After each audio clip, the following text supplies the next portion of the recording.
একজন ছাত্র যখন মাদ্রাসায় ভর্তি হয় হেফজখানায়, তার একটি আশা আকাঙ্ক্ষা থাকে যে সে তার পুরোটা কোরআন শরীফ ভালোভাবে ইয়াদ করে ভালো একজন হাফেজ হয়ে সুন্দর এবং বড় একটি মসজিদ দেখে সে তারাই পড়াবে।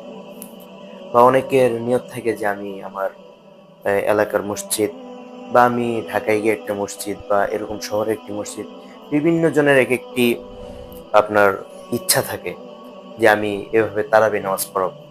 তো একজন হাফেজ সাহেব তার মেধা পরিশ্রম দিয়ে সে যখন এই হেফজোটাকে শেষ করে তখন প্রস্তুত হয় তারাবি পড়ানোর জন্য। আমাদের এলাকার মসজিদ বা আমাদের কিছু শহরের মসজিদ আছে, ওনারা কমিটিরা যে একটা কাহিনী করে সেটি হচ্ছে, দেখেন, একজন কমিটি তার যদি ভাগ্নে থাকে যে এরকম হাফেজ সাহেব, তো সে মনে মনে নিয়ত করে রাখে যে আমার ভাগ্নে যেহেতু হাফেজ, তাকে আমি আমাদের এলাকার মসজিদের ভিতরে দেব, সে যাতে আমাদের মসজিদে তারাবি নামাজটা পড়ায়। আবার ধরেন মসজিদের কমিটি বা কেশিয়ার এরকম আরেকজন ভাবে যে আমার ছেলেটা তো হাফেজ, আমি এই মসজিদে দেব, সে যেন তারাবি নামাজটা পড়ায়, আমি তার পিছনে নামাজটা পড়ি। হ্যাঁ, এটা ভালো।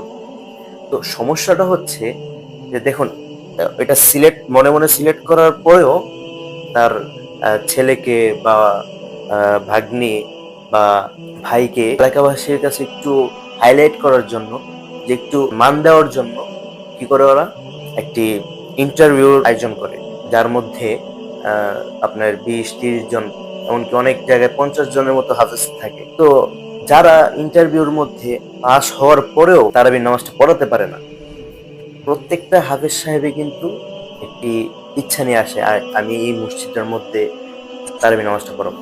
তারপরেও ওই যে আগে তিনি ওই কমিটি, কেশিয়ার বা মসজিদের সম্পৃক্ত যারা আছে, ওনার নিয়ত করে রেখেছে যে আমার ছেলে, ভাই, ভাগ্নি একে দেব নামাজ পড়ার জন্য, সেই সিলেক্টেড হওয়া হাফেজও কিন্তু নামাজটা পড়াতে পারে না।